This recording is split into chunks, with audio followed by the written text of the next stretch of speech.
ये दास इसलिए बार बार रिवाइज कर रहा है कि अपनी महिमा हमने आपको बतानी पड़ी। परमात्मा खुद आए थे, हम ही अलख अला हैं कुतुब गोस और पीर, गरीबदास खालिक दनी हबरा नाम कबीर। ए स्वामी सृष्टा में सृष्टि हमारे तीर, दास गरीब अधर बसों में अवगत सत कबीर। पर ना समझ में आई, जब स्वामी रामानंद जी को परमात्मा ऊपर ले गए, सारी सतीथि दिखाई जब छोड़ा, जब मान गए कि दो ठोर है एक तू भया एक से दो, और गरीबदास हम कारणे आए हो मगदो। बोलत रामानंद जी सुनो कबीर करतार, गरीबदास सब रूप में तुम ही बोलनहार।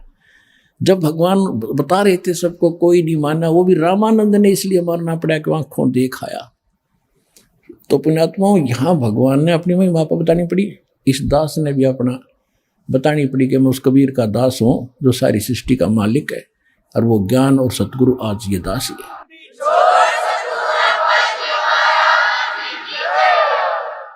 और जो सतलोक आसन बरवाला में आ जाएगा उसको यकीन भी पूरा हो जाएगा, फिर वो निडगमग हो सकता है। इंसान की जब वो मोक्ष की या कुछ ज्ञान ग्रहण की इच्छा से आया होगा, जो आया होगा बकवादों की, तो वो तो बता ही दिया आपको।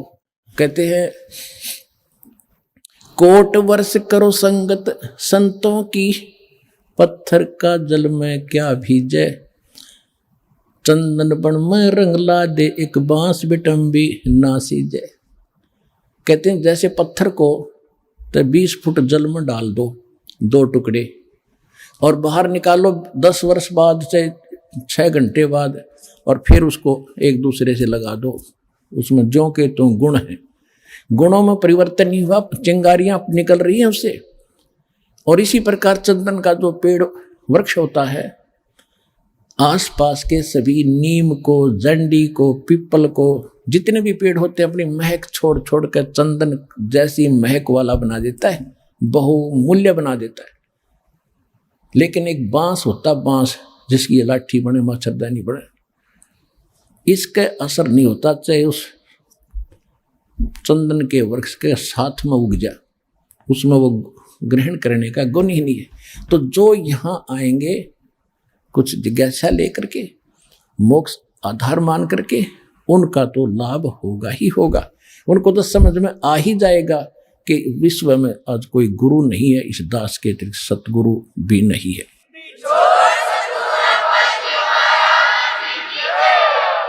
और जो आए होंगे उस पत्थर जैसे, बांस जैसे व्यक्ति हैं, उनका असर होना ही नहीं। वो तो वही फिर कबाड़ में क्या करें कि तक किले में चढ़े जाया करें, पत्थर और काम के आएंगे। तो इस प्रकार के जो व्यक्ति हैं जिनको इतना ज्ञान, इतना प्रमाण देखकर भी असर नहीं हो रहा कि ये सचमुच कोई बात अलग है, तो वो बताया है कि कोट वर्ष करो संगत संतन की, जैसे पत्थर का जल में क्या भीग गए, और चंदन बन में रंग ला दे एक बांस बिटम्बी ना सींचे। तो इसी प्रकार परमात्मा ने बताया कि देखो ये आ रहा तुम्हारा भगवान, और तुम वेद पढ़ो और गीता पढ़ो और पुराणों को सत्य मानते हो। पुराणों में ये लिखा है, वेद में कहीं लिखा है, श्री देवी पुराण के अंदर 5वें स्कंद में 414 पृष्ठ पे ये लिखा वेद व्यास जी ने कि सतयुग के ब्राह्मण वेद के पूर्ण विद्वान होते थे और दुर्गा की पूजा करते थे, खाक विद्वान थे।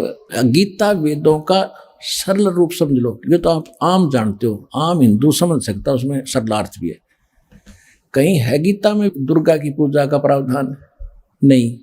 उसमें मंत्र गिन के 3 दे रखे हैं, मेरा तो मंत्र है ब्रह्म हूं मैं, श्री कृष्ण में बोल रहा है। और एक पूर्ण परमात्मा जिसे पूर्ण मोक्ष होगा, उसकी भक्ति करने से दोबारा जन्म नहीं होगा। मेरी भक्ति करेगा तो मेरा भी जन्म तेरा भी जन्म सदा रहेगा, परम शांति नहीं हो सकती। वही वेद बताते हैं, वेदों का जो का तो सारांश है, ये छोटे सूक्ष्म रूप है कई वेद इस गीता में दुर्गा की पूजा। वेद सतयुग के ब्राह्मण वेद के पूर्ण विद्वान होते थे और वो दुर्गा की पूजा करते थे। गांव गांव में मंदिर बनवाना उनका उद्देश्य था। ये मंदिरों का लठी ननगढ़वा रखा है नकली पर ब्राह्मण को और वेद के ज्ञाता को, अब पत्थर पुजवा कर मार दी, सारी दुनिया भूत बनवा दी। परमात्मा कबीर जी यही बताते हैं, वेद पढ़ने पर भेद ना जाने, ये 5 पुराण 18। और फिर पत्थर की पूजा करवावे, मंदिर बना उसमें शिवलिंग दरवा दिया। विष्णु जी की पत्थर की मूर्ति दरवा दी, कृष्ण जी की दरवा दी है। खाक पड़े वे तुमने, क्या पड़े पुराण। तो उसमें परमात्मा ने कहा कि ये आ गया तुम्हारा ये भगवान, और तुम इसको निराकार बताते हो। कहा कि तुम जाओ यहां से, क्योंकि काल ने एक फिक्स टाइम का रखा है। काल का दूसरा अर्थ समय भी होता है। तो यहाँ का जो समय है वो निर्धारित है, इसमें कोई परिवर्तन ना वो स्वयं कर सकता, ना किसी और संस्कार में कोई परिवर्तन इसका देवता कर सकता। ये काल भगवान काल है, जो यहाँ का मालिक, भगवान तो नहीं है, यहाँ का स्वामी है, ये भी काल है। और यहाँ जो समय निर्धारित है ये भी समय भी काल कहलाता है। ये दोनों के दोनों परमात्मा के कबीर साहब के अधीन है, उसके हुक्म के शेष चलते हैं।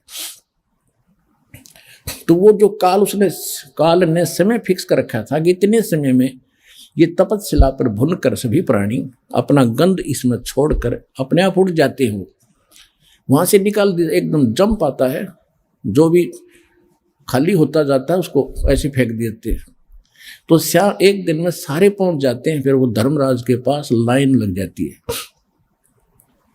वहां जाकर फिर उनको संस्कार बस अलग अलग, जहां जिसका जैसा, कोई स्वर्ग में जाओ, चाहे गधा बनो, चाहे कुत्ता बनो, चाहे राजा बनो, जाओ। वो क्रम फिर शुरू हो गया। तो वो जब तक नहीं, वो चला था इसलिए कि उस समय पूरा हो गया, वो जा चुके होंगे। परमात्मा ने कहा कि वो देखो दूर से आ रहा है और तुम उसको देखो, वो है तुम्हारा भगवान, अब तुम जाओ। तब परमात्मा ने उनको वहां से भेजा। फिर वो काल ने निकट आकर देखा कि ये आदमी कौन खड़ा है, मेरे इस स्थान पर तो कोई आ ही नहीं सकता। 21वां ब्रह्मांड जो दास ने आपको बता रखा है, 21वें ब्रह्मांड में भी एक ऐसा गुप्त स्थान है जहां तपतशिला है। आप सृष्टि रचना के अंदर वो मैप देखोगे, चित्र देखोगे, उनमें समझ आएगी। जो हमें दास कई बार सत्संग में भी सुनाता है, पुस्तकों में बच्चों ने, भक्तों ने लिखा हुआ है उसको। तो वहां कोई नहीं जा सकता उसके अतिरिक्त। तो वहां उसने देखा दूसरा आदमी कौन आ गया।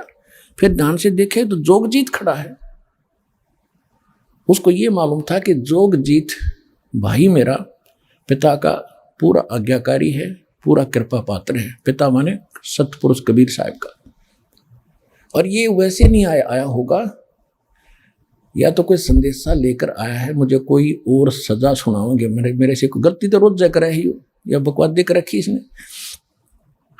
फिर भी हिम्मत सी करके पूछा और कहा कि क्योंकि जब इसको ने सतलोक में गलती की थी ज्योत निरंजन ने, काल ने, तो जोगजीत रूप में आकर ही परमात्मा ने उसको 21 ब्रह्मांड समेत और दुर्गा समेत, और दुर्गा के अंदर सभी आत्मा परमात्मा ने फीड कर दी थी, भर दी थी, जिन्होंने इसके साथ आने की स्वीकृति दी थी। तो इसने वहां दुर्गा के साथ बद व्यवहार करना चाहा, इसकी बेइज्जती करनी चाहिए थी, या उसके मुंह में समा गई पेट में, मुख के माध्यम से। तब परमात्मा ने आके इस काल के पेट से निकाली, और दोनों ही दंडित अपराधी हो ही रहे थे, हम भी, वो दुर्गा भी, काल भी। तो काल जो अपराधी बन गया कि उसने वहां गलत कर दी। ऐसे पवित्र स्थान में एक देवी लड़की के साथ बद व्यवहार करे, फिर उसको वहां से 21 ब्रह्मांड समेत भेज दिया, निकल जाए से। उस समय इसने हाथ जोड़े जोगजीत रूप में कि माफ कर दे, मेरे से गलती होगी और मुझे यहीं रख लो, पिताजी से प्रार्थना कर दो। तो बोला भी प्रार्थना मैंने कर ली, आप जाइए यहाँ से। जबरदस्ती 21 ब्रह्मांड समेत इसको यहाँ 16 शंख कोस की दूरी पर भेज दिया। एक कोस में 3 किलोमीटर होते हैं लगभग। 48 शंख, नील पद्म शंख, इतने किलोमीटर दूर ये 21 ब्रह्मांड आगे। उसके बाद इसने अपनी मनमानी शुरू कर दी कि मेरा कौन के बिगाड़ेगा। तो जब वो जोगजीत रूप में परमात्मा इसके लोक में आ गए, तो इसने वो प्रतिशोध लेना चाहा जो उसने वहां से निकाला था जोगजीत रूप में, और उस समय भगवान जोगजीत रूप में खड़े थे। तो काल ने कहा कि जोगजीत तू यहां क्यों आया, यहां क्यों आया, और पुरुष वचन हो तो मुझे सुनाओ, तुम यहां क्यों आयो, और कोई पुरुष की आज्ञा है, परमात्मा का कोई वचन है मेरे लिए, आदेश संदेश है, तो मुझे सुनाओ। और कहते हैं वहां से बाहर निकाला मोही, और जोग जीत ना छोड़ू तो ही। तो मेरे लोक में किस लिए आ गया, तेरी हिम्मत कैसे पड़ गई मेरी आज्ञा बिना तू यहाँ आने का। तुम वहां रहो, हम अपना यहाँ रहूंगा, तुम्हारा क्या मतलब बीच में इंटरफेरेंस करने का।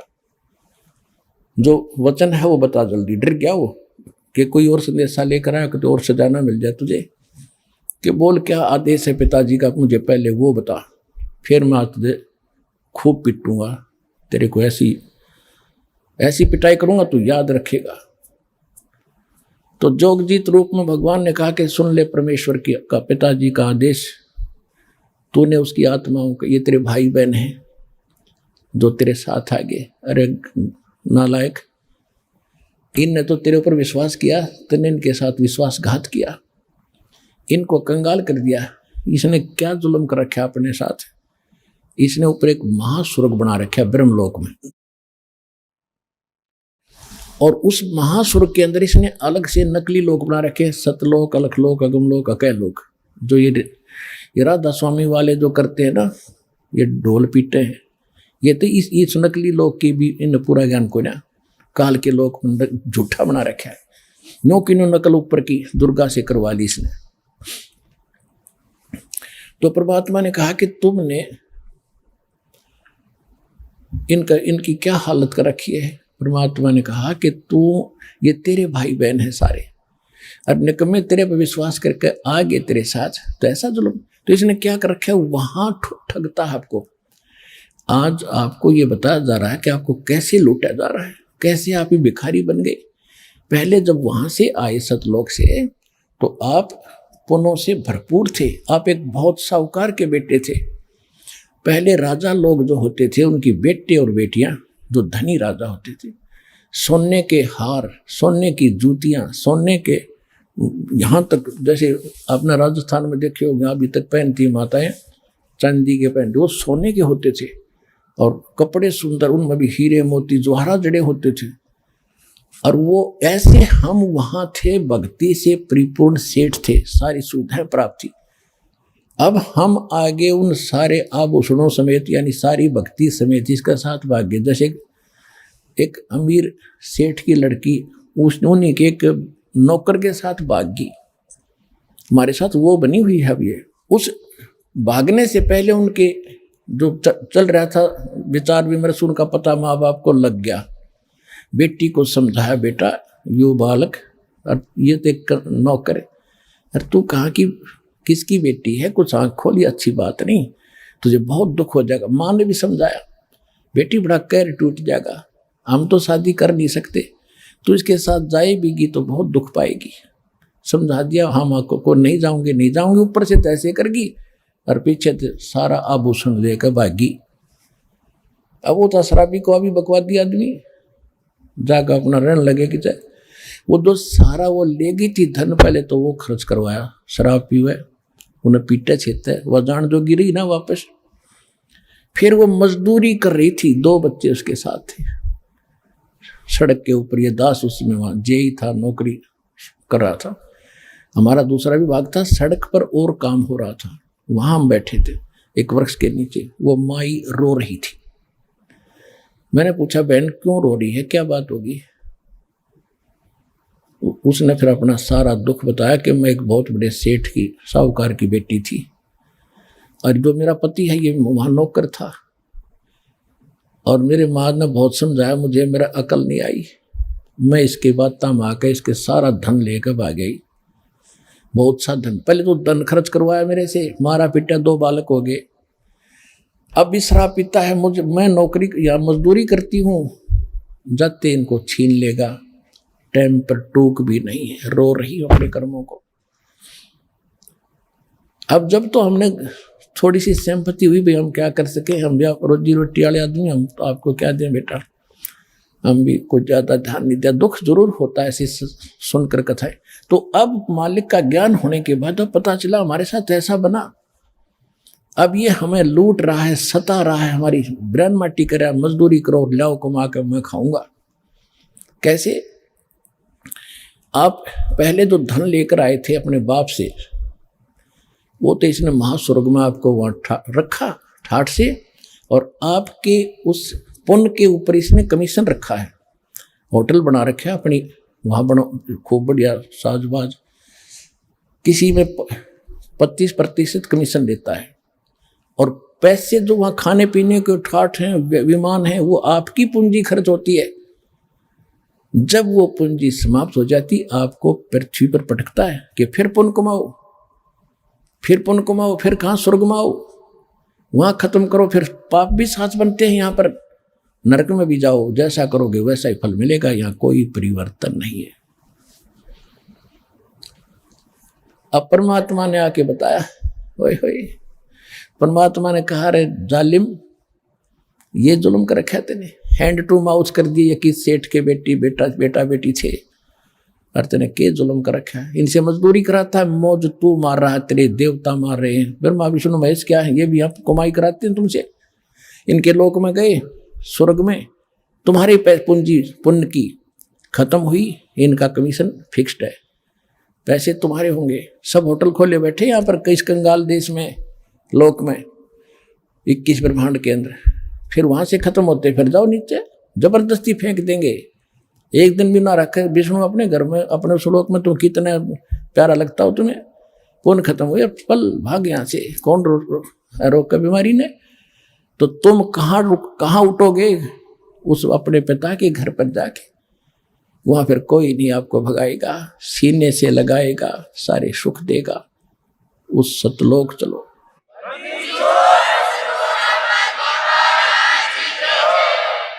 अब जो प्रश्न चला था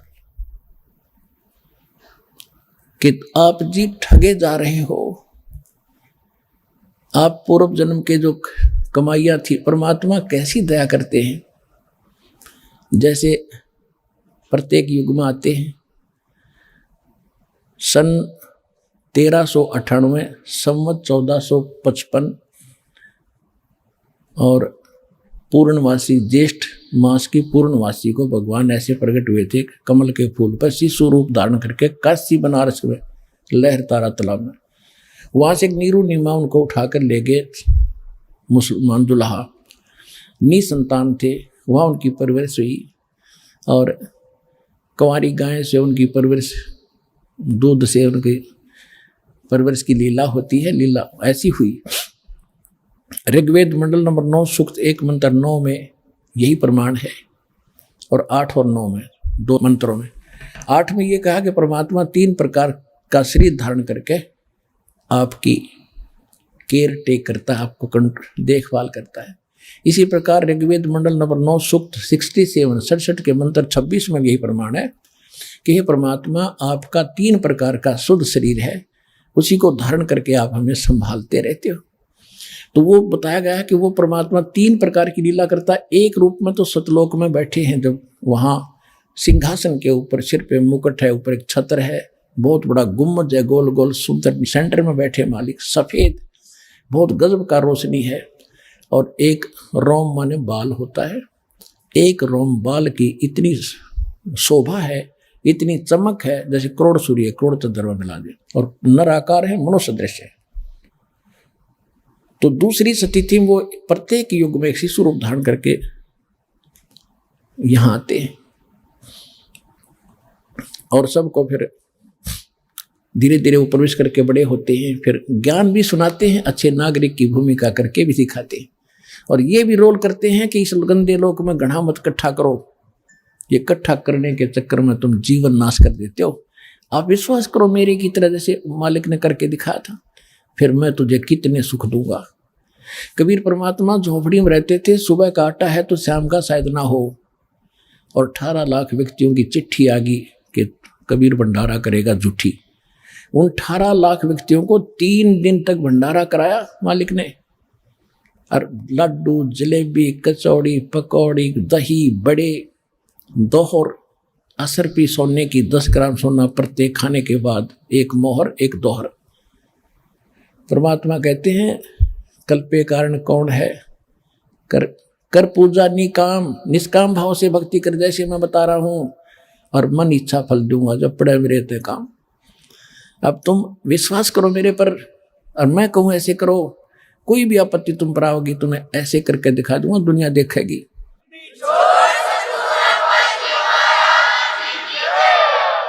और आप जी अपनी चतुरता से कितना इकट्ठा कर लोगे और उसमें पूरा ना पट्टा आपका।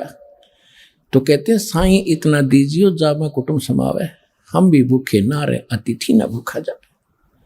इतना मांगो भगवान से, ज्यादा मत मांगो। तुम और मांगते हो तो वो फिर अपनी पूंजी व्यर्थ करते हो। हम प्रसंग तो चला था कि जैसे ही आप यहां वचन के बच्चे बन गए हमारे, अब जिस तेरे आपके घर में बेटा जन्म लेता है या बेटी भी लेती है, उसके आने से पहले माँ के सतन में दूध नहीं होता, बाहर आते दूध दिया जाता है। ये तो भगवान का रोल। अब आप अपना एक पिता का रोल समझो, माँ का रोल समझो, क्या भूमिका करते हैं। बच्चों को तो पता ही नहीं, अबोध है, आके निकल गए माँ के गर्भ से, पड़ गए, कोई उठाओ मरो, कोई संभालो ना संभालो, लेकिन माँ बाप के अंदर इतनी प्रेरणा, उसको नहाते हैं, धुआते हैं, सीने से लगाते हैं, गर्मी सर्दी के वस्त्रों की पहले तैयारी कर देते हैं। इसको किस चीज की आवश्यकता है मेरे बच्चे को? बच्चे को मालूम नहीं मुझे क्या आवश्यकता है। बड़ा होकर बच्चा थोड़ी बहुत जिद कर लेता है, फिर भी माँ बाप को गलत चीज उसको नहीं दिलाएंगे, वही देंगे जो उसके हित में ही होगी। अब वो आपका पिता है, आज से आप उसके बच्चे बन गए। परमात्मा कहते हैं कुल खोए कुल होत है, कुल रखे कुल जाए, राम ने कुल कुल भेंट लो, सब कुल रहा समाए। कहते हैं परमात्मा कि यदि तुम इस खानदान के चक्कर में भक्ति को नहीं अपनाओगे, कबीर साहब कहते हैं कि कुल की करनी के कारण अनसा गया भिगो, और तब ये कुल के कर लेगा जब तू चार पाया का हो। गधा बन गया, कुत्ता बनेगा, भैंस बैल बनकर धक्के खाओगा, तब ये तेरा कुल, तेरा खानदान, तेरी परंपरा तेरी क्या रक्षा करेगी। आज तुम कुल की करनी, कुल अपने खानदान में जिसमें तुम जन्मे हो, उस परंपरा का निर्वाह करते करते यदि भगवान को नहीं अपनाओगे, उन परंपराओं को छोड़ के, तो ये कुल की लाज तुम्हें फिर क्या लाभ देगी जब गधे बनकर घूम रहे होगे, गधी बनकर घूम रही होगी तुम। कुल करने के कारण हंसा गया बिगो, बिगो माने नाश कर लिया इसने अपने जीवन का, और तब ये कुल के कर लेगा जब तू चार पाया का हो। फिर क्या कहते हैं, कुल खोए कुल होत है, कुल रखे कुल जाए।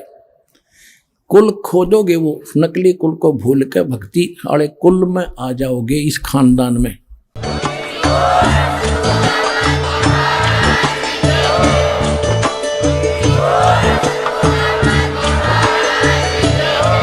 फेसबुक पर हमारे पेज अमर बोध को लाइक करें और यूट्यूब पर अमर बोध चैनल को सब्सक्राइब जरूर करें।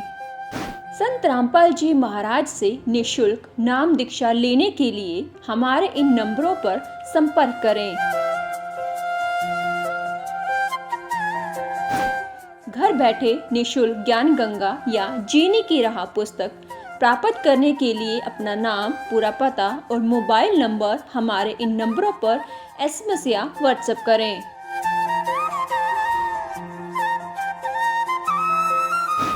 अधिक जानकारी के लिए हमारी वेबसाइट supremegod.org पर विजिट करें।